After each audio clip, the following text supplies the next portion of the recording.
It is now my great pleasure to present the Millicent McIntosh Award for Feminism to Bonnie Sherr Klein, class of 1961.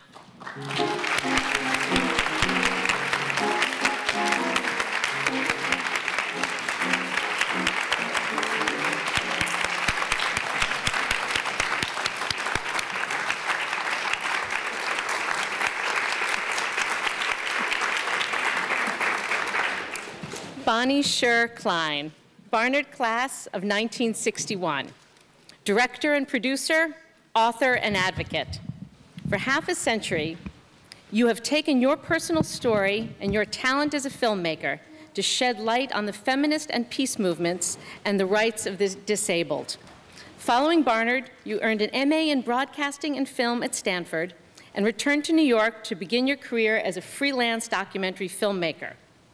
When you and your husband emigrated to Canada in 1967, resisting the war in Vietnam, you started work for the National Film Board of Canada as a director and producer. Your anti-pornography documentary, Not a Love Story, became one of the most popular and commercially successful films the NFB ever made. In 1987, you faced a life-altering moment that didn't deter you. After 4 years in rehabilitation from a devastating stroke, you began to create radio features based on your journals and your book, Slow Dance, a story of stroke, love, and disability, which was published in 1997. For the past 30 years, you have dedicated yourself to the movement for disability rights, co-founding the Society for Disability Arts and Culture. You returned to filmmaking in 2004 to make Shameless, The Art of Disability, a film which challenges the branding of disability as tragedy. Through it all, you remain an ardent feminist, opposing stereotypes and promoting equality. Barnard President Millicent McIntosh is remembered for encouraging alumni to broaden opportunities for women.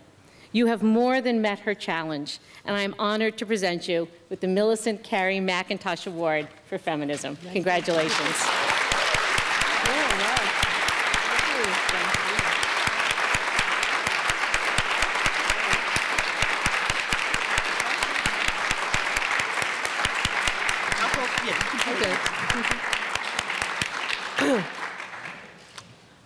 Wow. Thank you, President Sport and Francis and the Alumni Association and my roommate who nominated me, Norma, I can't remember your maiden name, Norma Wilner, Zach.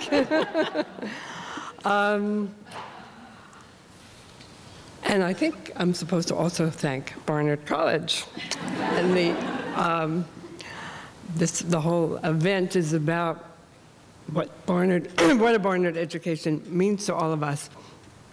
And frankly, it's hard to untangle all the threads of our life, all the things that influence us, our families, our upbringing. For me, a particular strand of Judaism that was involved with social justice. But I'm thinking, for us, it's 50 years since we came to Barnard, and the 40 years that President Spar spoke about earlier. I think of Barnard as a hotbed of feminism now, and so I thought Norma was crazy when she nominated me. I thought this is a hotbed of feminism. But in fact, when we began to recall, it was not so. We really lived in interesting times.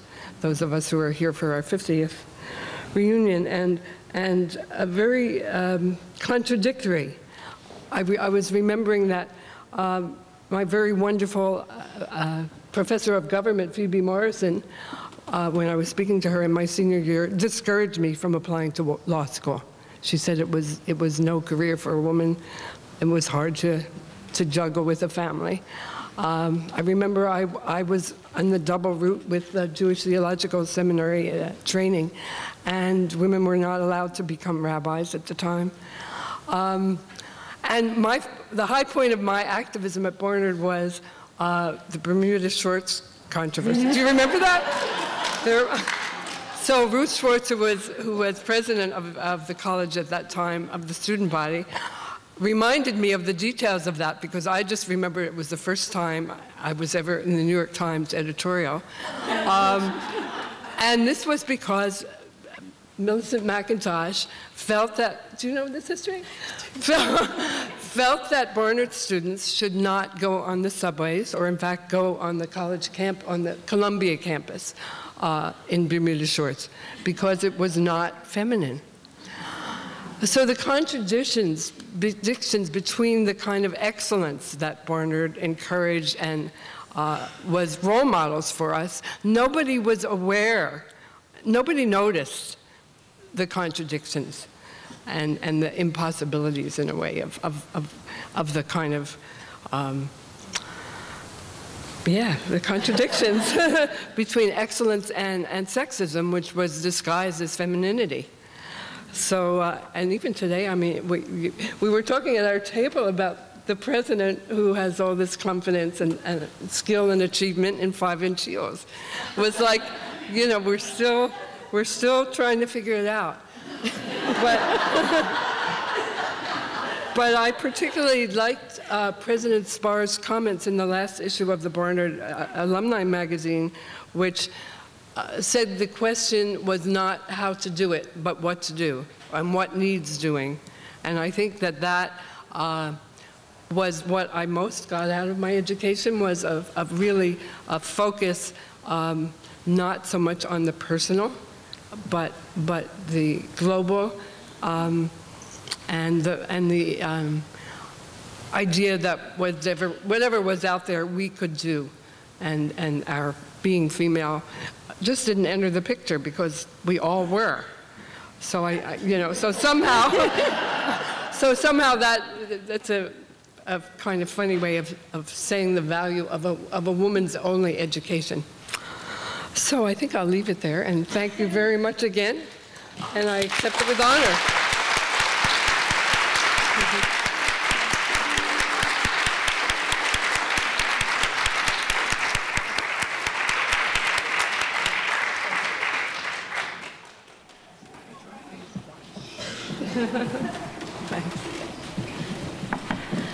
Thank you so much, Bonnie, for everything you've done and for your words today. And I will just pick up on one remark, because I find it intriguing, that our students today are still thinking about very clearly what it means to be a woman at an all-women's college. And one of the parts that I keep coming back to is exactly what Bonnie just said. It gives them an opportunity where they don't have to think about being women, because they all are. And that's a blessing to have for at least 4 years of your life, where you can just be who you are intellectually, academically, personally, and socially, without constantly feeling like you are, as though you are, the woman in the room. I've had my grammar fixed today, so I'm still a little nervous, but I'm working on it. It now gives me great pleasure to present the second Millicent McIntosh Award for Feminism to Claudia Ford, class of 1976.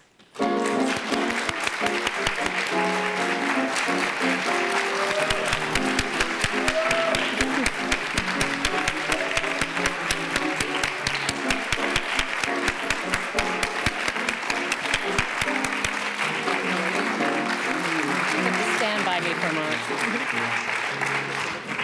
Yes, I can look out. Claudia Ford, Barnard class of 1976. From your start as a midwife and an instructor in maternal health, you have dedicated your career to social change. You have raised the standards for research, treatment, and education of conditions affecting women, most especially women in the developing world, the women who needed it most. Your impact has been felt in Latin America, the Caribbean, the Middle East, South Asia, Southeast Asia, and throughout Africa. As program manager and country director for the Asia Foundation in the 1990s, you were responsible for a large US aid grant in Bangladesh to support family planning, child survival, and girls' education. In East Africa, you supervised health and education services for a Rwandan refugee camp of 80,000 people for CARE. At the National Democratic Institute in Angola, you worked to create and fund research projects and courses that dealt with HIV/AIDS, gender differentials in schools, and many other issues affecting women and girls. For your decades of work, you have been honored by USAID and the University of Witwatersrand. In 2005, you received the Sojourner Truth Memorial Award for Excellence in Research on Gender and Race from George Mason University. Your book, Why Do I Scream at God for the Rape of Babies, deals with child sexual abuse in South Africa, and the charity you founded, the Princess Trust, is wholly dedicated to the rights of women and children. For all you have done and all that you continue to do to raise awareness and make a difference, it is my great honor to present you with the Millicent Carey McIntosh Award for Feminism. Congratulations.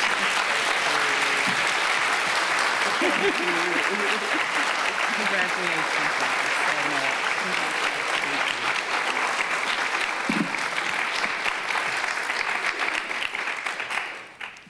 Wow. Thank you. Thank you, President Sparr, and thank you, President Francis Sadler, and thank you to the Alumni Board of Directors. I am really inspired by this award and very much humbled by receiving this award. I think my book was mentioned, and when I wrote the book, it came out in 2004, a very good friend of mine said, Claudia, I have problems with the title because it says, why do I scream at God? Why do you have God in the title of your book? And I stopped for a minute and thought, well, God is in the title of my life because I am very much a person of faith.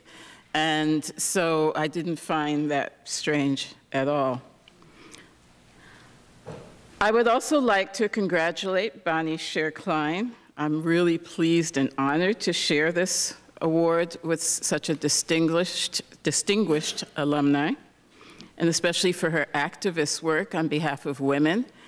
And some of our work, her work with pornography, very much touches on things that are near and dear to my heart in terms of the work that I've done more recently with sexual abuse against girls and babies and women in South Africa. I did read up a little bit more about President McIntosh, the fourth dean of the college, and what was really instructive to me was to remember that that was a time when having it all was not to be taken for granted, when it wasn't assumed that you could be a mother, a career woman, and a wife at the same time. And in fact, if you were working and you got married, you were expected to leave. Or if you were married and working and got pregnant, you were expected to leave. So I'm very pleased for this award for the reason that it really causes us to think again about some of the privileges and rights that we have won, those choices, and the many places where they still do not have those choices. And thank you.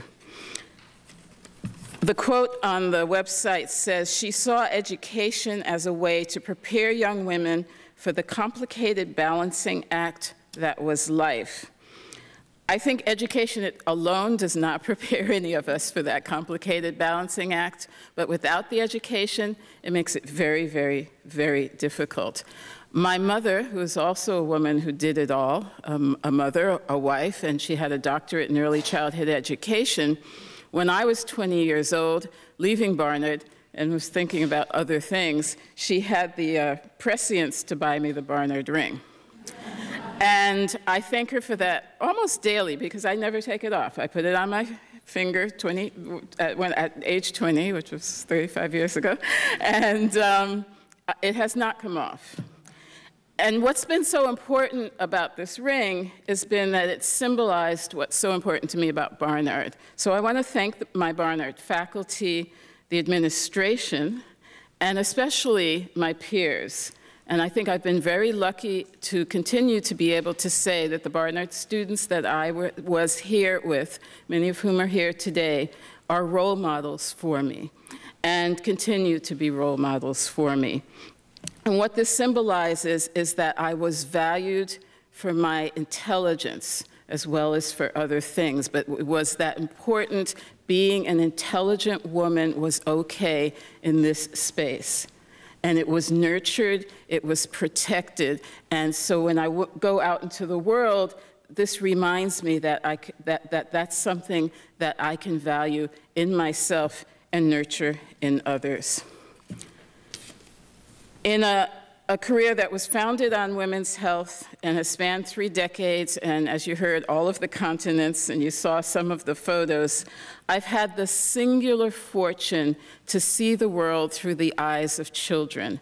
And those are my 4 children who I have schlepped along with me to the most remote corners of the world. When I went through the pictures, every other picture, there's this little face popping up, and we'd be in the middle of a village. It was because of childcare. I didn't want to leave my 3-year-old at home with the babysitter for a week when I was going way out into the boondocks of whatever third world country, so I would put him in the car and I'd take him with me.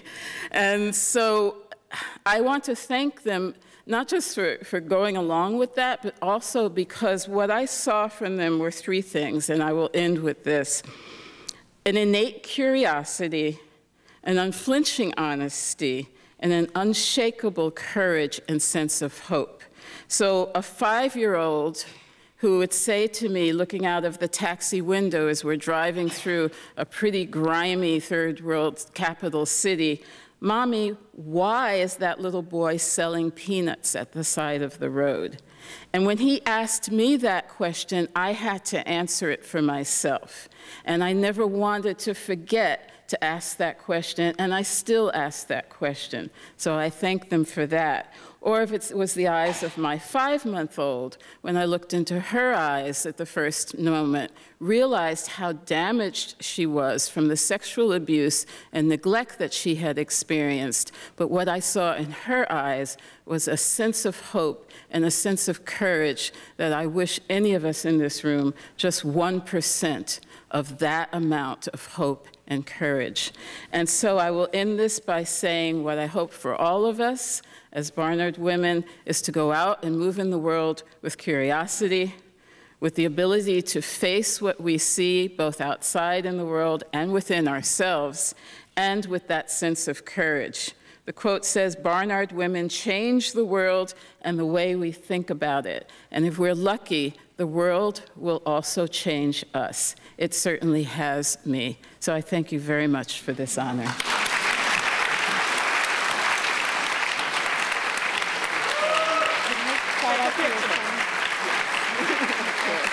We have to take a picture.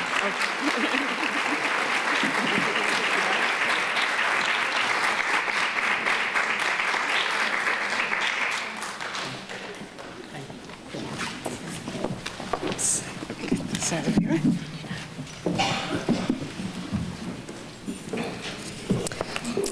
Claudia said it was all right if I offer a brief shout out to her son, Ty, who's here with us today celebrating his mom. Thank you, Claudia, for those truly inspirational words. It is an honor to honor you today. It is also a great honor to honor our next honoree. The recipient of the Distinguished Alumna Award goes to Alessandra Comini, Barnard class of 1956.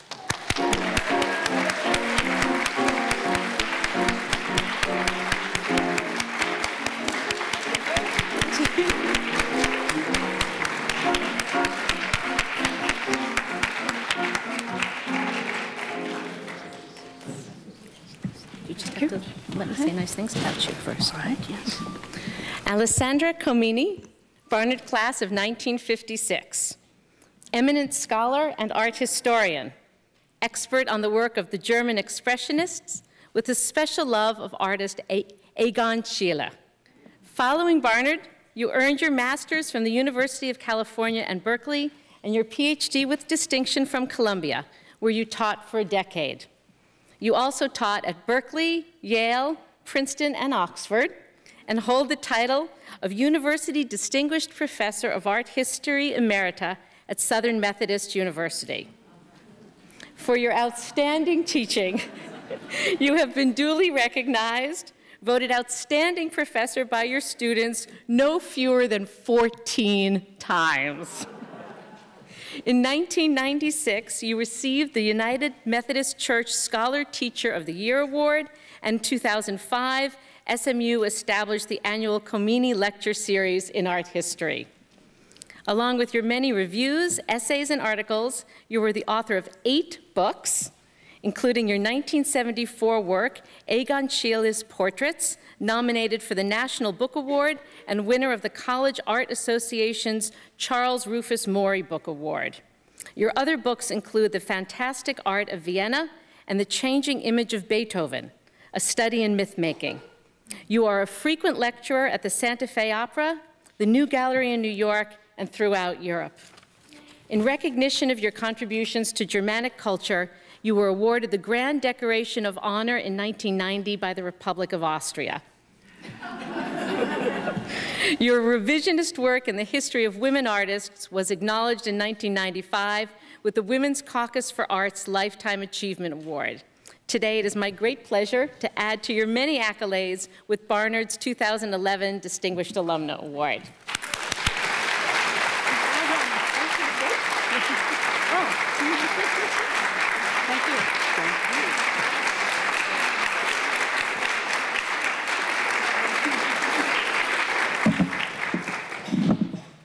President Schwab. Kajishnalig bonne di voshnaglada, komujibrit Barnard, bochnikidira frunchte batitus la. I trambis guralava schnell Barnard. I'm sorry, I had to see what it would do when you speak.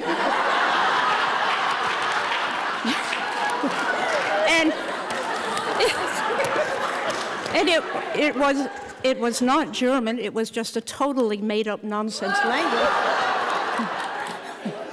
It goes like this. I suppose it sounds more Russian and Slavic than anything else, but yeah. Well, my debt to our remarkable college is twofold. Barnard educated my mother, Megan Laird, class of 1929, and 27 years later, Barnard tried to educate me. The enticing world of art history was opened up for me by the very American professor, Marion Lawrence. Notice the play of light and shade. Next slide. Notice the play of light and shade. Next slide. And also by the extremely charming professor, Julius Held. Now look here. Look there. Professors Maristella Lorch, who kept changing husbands, remember? Gertrude Stabenau, who taught my mother, and who called me in because on one paper I had written Christ converted the genitals, and I did not realize the spelling of it.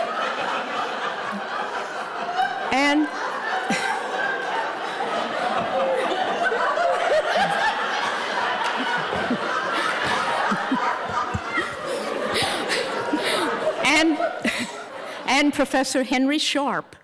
Remember his story about the herring who swam the seas with the School of Whales, and he was their loyal companion. But one day, the sea life noticed that the School of Whales was swimming without the herring. And they went to the herring and they said unto him, "Brother, why are you not swimming with the School of Whales today?" And the herring drew back and said petulantly, "Am I my blubber's kipper?" He loved to tell that story. Anyway.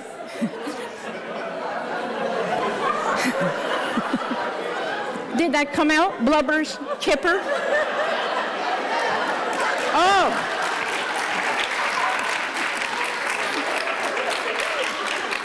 Actually, that's all I remember about historical geography. Anyway, Professors Maristella Lorch, Gertrude Stabenau, and Henry Sharp introduced to me the wonders of Italian, German, and historical geology with its resurrected monadnocks. And to this day, I can spot resurrected monadnocks in any landscape. Now, autobiographical memories. Oh, applause.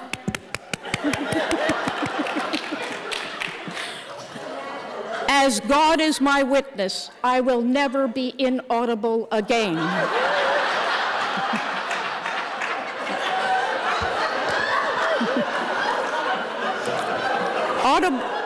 Shush! Thank you. I only have 2 minutes, and I've used 2 seconds, so let's be careful here.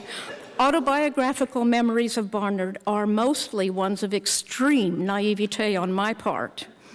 For instance, one day I noticed the Columbia flag was lowered and a sign declared that one of my mother's favorite professors had passed away. I telephoned her immediately. "Mommy, guess what? Your favorite professor emeritus just died." She said, "Well, which one, dear?" "Professor Emeritus." And it was only then that I learned emeritus is not a surname.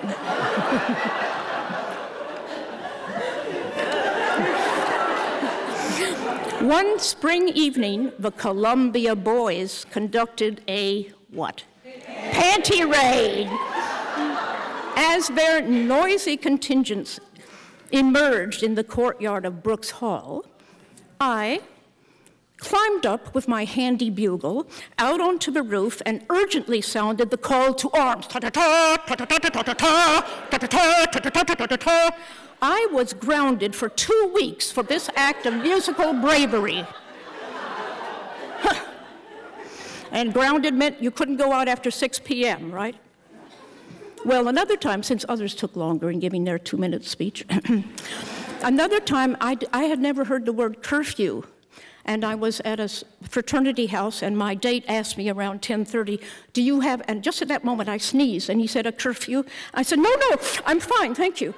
And then around midnight, he said again, "Are you sure you don't have a curfew?" And I thought, this is such a sweet, tender way to ask if I'm sick. I said, "No, I'm just fine, thank you." When we got home at 3 a.m., I was grounded for a month. But I learned the word curfew. Let's see if it's spelled correctly. Good. Are you doing this over there? Oh, who's doing it? Oh, you don't seem to be using your fingers at all. Well, it's a very sensitive place you have your keyboard, isn't it?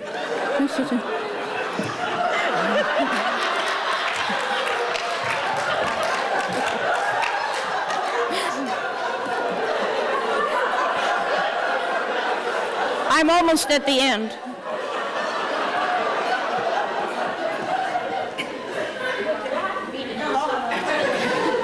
Would you like me to finish up this tale of having been at Barnard in a Texas accent, or can I revert to what I learned how to speak at Barnard? Okay, I'm going to revert then. Here's one historic event. Don't laugh yet. In mid-December of our freshman year, Columbia President Dwight D. Eisenhower had just accepted the Republican nomination for president of our country. Deciding to serenade him with Christmas music, I took my handy accordion and led a group of classmates over to his house on Amsterdam Avenue. We began singing, lights turned on all over the house, and a few moments later, the front door opened, and there stood a beaming Mamie and Ike. "Do you know Rudolph the Red-Nosed Reindeer?" asked Ike. We obliged lustily, if imperfectly, and a flashball went off in my face. Members of the press had arrived. The next day, I found my photograph serenading the Eisenhowers in the New York Daily News. 2 days later, my grandparents in Italy telephoned to say the photograph had been reproduced in their local paper, and I was identified as una ragazza italiana. The following week, in my Barnard mailbox, remember our mailboxes? Was a large envelope from a publisher containing the sheet music to Rudolph the Red-Nosed Reindeer, with a note saying, "Miss Comini," that's M-I-S-S in those days.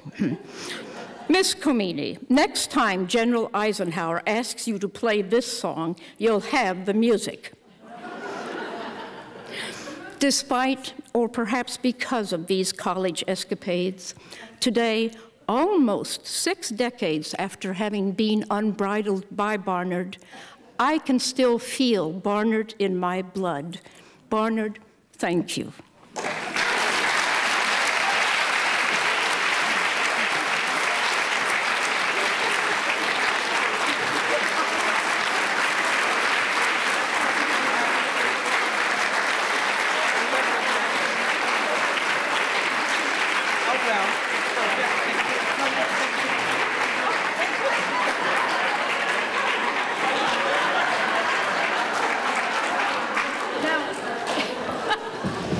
Any president who can do what she just did in heels that are 8 inches tall.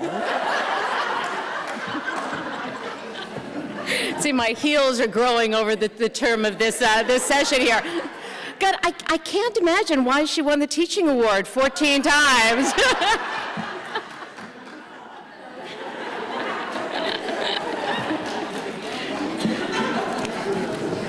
Thank you. It is now a great pleasure to present the second Distinguished Alumna Award to Tamar Lewin, Barnard Class of 1971.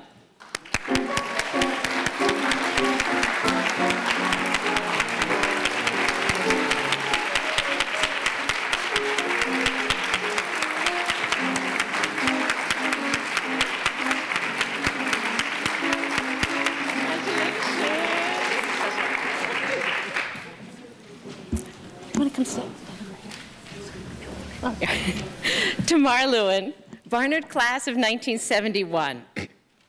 Writer, journalist, reporter of great renown. Since 1982, you have covered law and business, education and women's issues, social policy and healthcare for the New York Times, writing with wit, wisdom, and an uncanny ability to enlighten us all.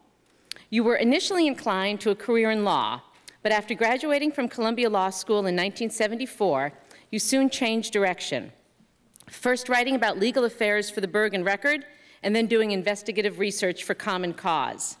In 1978, you joined the new National Law Journal as Washington bureau chief, moved to the post of managing editor, and went from there to the New York Times. In your first year at the Times, you wrote the Business and the Law column, covering insider trading, sexual harassment, bankruptcy, and product liability with a fresh approach to the issues. In 1987, your byline began to appear in the national pages of the paper with articles on daycare, equal pay, and one of the first stories on the infamous mommy track. Is that a boo hiss?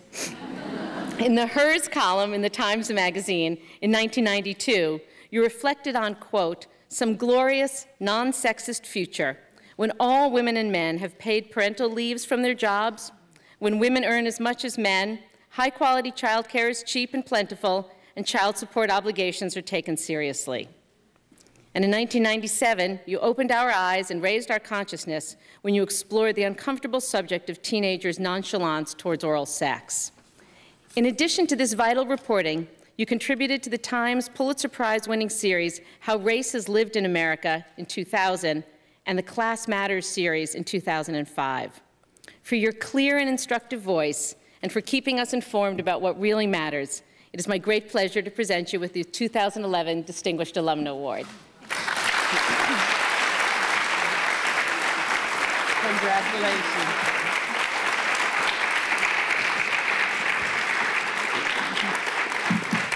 Thank you very much. I had a different experience here than Professor Comini because it was just a little later. As my friend Eleanor, who's sitting here, reminded me at lunch, we were the class who killed the Greek games. And so I don't know how I feel about them being back, but definitely times are different. And we also, it was the revolution, we had 2 years when we had no final exams. And then I went on to law school here where I was allowed to take everything pass-fail. So I think I developed a sense early on that really nothing is inevitable. Death, taxes, exams, you name it, it's all negotiable, but it really isn't. So 2 years ago, almost at exactly this time, I got a call from my friend Arthur, who grew up with me in Cleveland, and he lives in California. And he said he was coming to New York with his daughter Melanie, who was just beginning her college tours.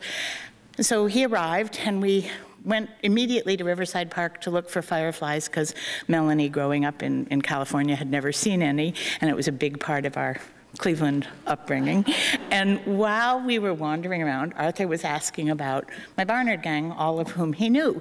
And he wanted to know about Eleanor, who is a lawyer in Baltimore representing kids in foster care and set up an art center in her neighborhood, and about Janet, who just walked in and who is a magazine editor and has my undying thanks because she's the only one of our group who's been here in New York with me all this time, and Jan, who's a doctor in North Carolina treating women with breast cancer, and Vicki, who's a city attorney in Oakland. And then Arthur said, with Melanie listening, you know, I always think that was the most interesting and impressive group of women I've ever known.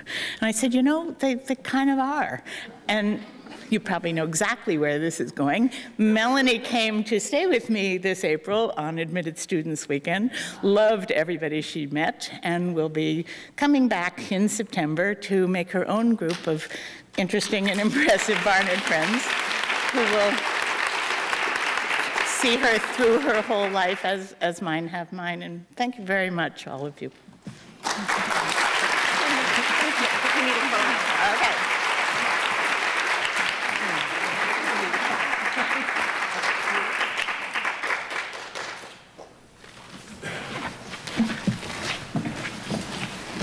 I have to go off script here again for another second, just to mention that I've been doing some research for something I'm writing right now on the mommy track and all of its implications. And this lady really was the one who started that entire stream of literature and of people looking carefully and analytically at this issue, which sadly remains as real today as it did when Tamar first started writing about it. So I'm personally very grateful for the great work she's done.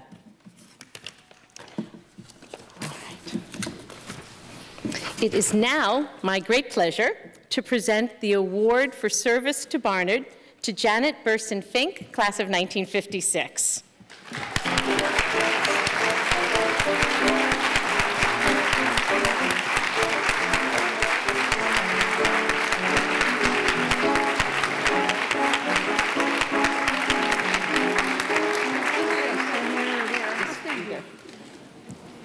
Janet Bersin Finke, Barnard class of 1956. For more than 30 years, you have been a tireless leader for your Barnard class, for the Alumni Association, and for your community, all with an unmatched combination of efficiency and charm. Because your classmates know that you are the one to make things happen, they have asked you to serve 2 5-year terms as class president in 1983 and 2001, and also as class correspondent, class treasurer, and this year as reunion chair for your 55th reunion. Through the decades, you have also been a member of the Reunion Committee and Reunion Fund Committee and a caller in the annual Fund Phonathon. For the Alumni Association as a whole, you have been a member of the Fellowship Committee, Leadership Assembly Committee, Nominating Committee, and Centennial Committee, and even documented the history and meaning of the symbols and design elements throughout the Barnard campus. As chairperson of the Fellowship Committee, you served on the board of directors of the AABC and participated in strategic planning efforts for the association. A proud New Jersey resident, you were vice president of Barnard in Bergen and have been an active member of many organizations serving your community, including Jewish Family Service of North Jersey and the Bergen Volunteer Medical Initiative that you helped to found. Today, on behalf of the college you love so dearly, I am proud to present you with the Award for Service to Barnard and to thank you for your service above and beyond.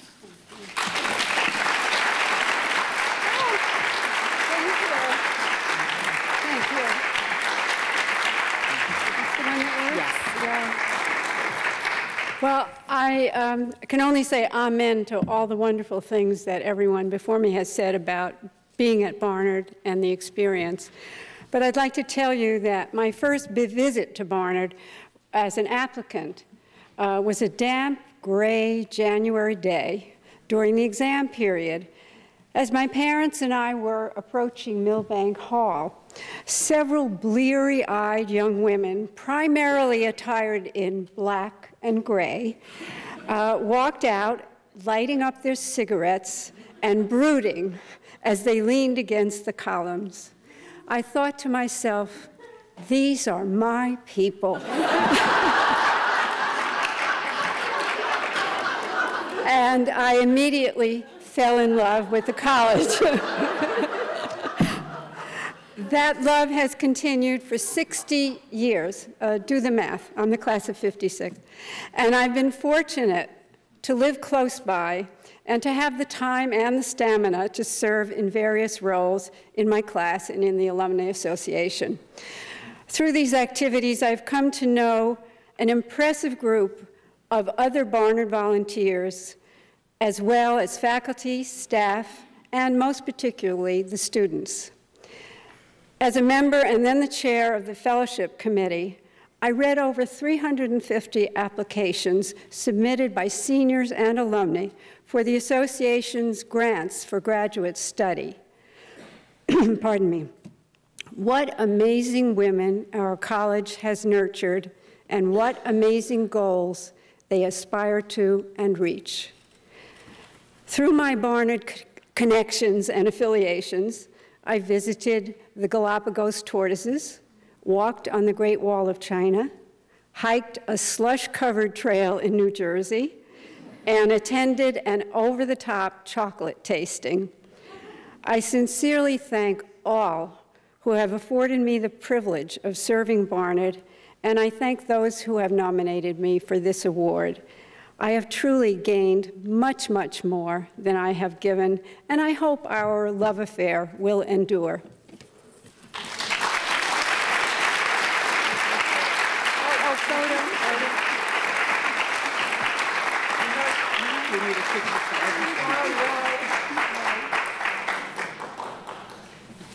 I just want to say one thing. That ludicrous picture in the Mary Poppins was for a costume party. And I kind of dared Aaron to include it.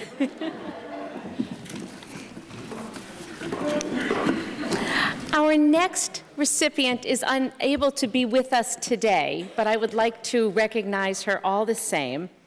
And this is the Award for Service to Barnard, which goes to Adair, Brasted, Gould, class of 1936.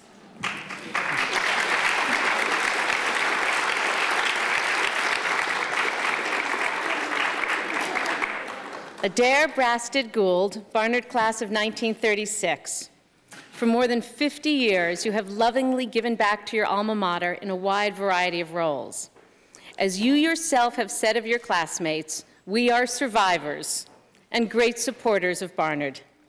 Your own support of Barnard goes back at least to 1961, when you were president of the Barnard Club of Wilmington, Delaware. And for the past 25 years, you have been fund chair for your class. When speaking of you, one classmate notes the quiet, unassuming way in which she raises money. She never stops soliciting for Barnard, and she does the college proud wherever she goes. Fund chairs are often known for their thank you note writing, and you have set a particularly high standard in this regard, believing that every gift deserves the respect that only a handwritten acknowledgement can provide, and you write all of them yourself. So Adair, even though you cannot be here with us today to accept this award, it will be delivered to you by your classmate and fellow award winner, Nora Percival. Congratulations, and thank you for all that you so graciously do.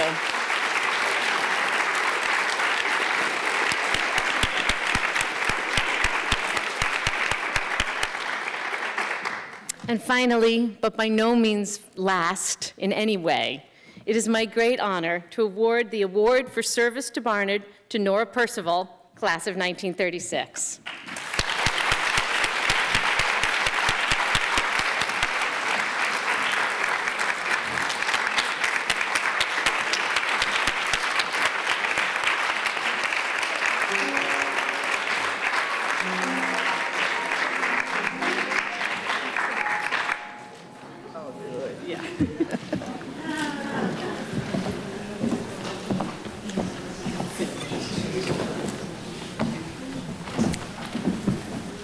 Nora Percival, Barnard class of 1936.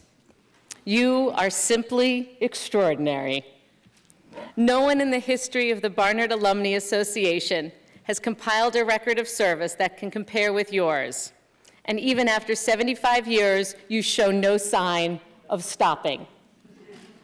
Your work as a devoted alumna predates the college's record-keeping system, but it is clear that you were on the job as a volunteer for your class before becoming class president in 1961. In the decades since, you have served 3 times as class president and as reunion chair in 1991. For the past 20 years, you have been the most conscientious of class correspondents, never failing to provide news that keeps your classmates in touch. You have also served on the Barnard Fund Committee and have been a faithful contributor to the annual fund since its very inception. In 1969, you became Director of Alumni Affairs, and in 1974, you moved into the post of editor of the Alumni magazine. In a letter at the time of your retirement from the editor's chair, you wrote, "I believe strongly that in telling the story of Barnard's daughters, we tell the story of the college in its truest sense." At Reunion in 2004, you read from your autobiographical work, Weather of the Heart, A Child's Journey Out of Revolutionary Russia. You charmed the audience at Reunion in 2006, your 70th, when you shared your own college love story. Nora, you are the college in its truest sense, and you will go down in all of our record books. I am thrilled to present you with the Award for Service to Barnard.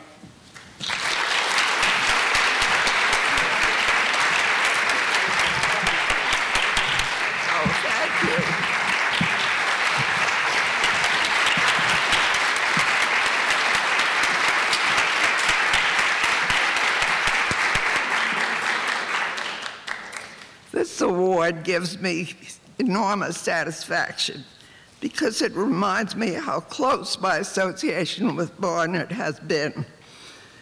I've always been grateful for my Barnard years and to my father for giving them to me during the Depression years when it was not always easy for people to raise a $400 a year tuition fee. These years have made my life richer and fuller and have given me new perspectives on the world. From a lonely immigrant child in America, I grew into a woman who loved her college, her country, and her world. I've produced 5 children who have given me 11 grandchildren and now almost 4 great-grandchildren. And as a finale, I have given birth to 6 books. 4 already published and 2 in waiting.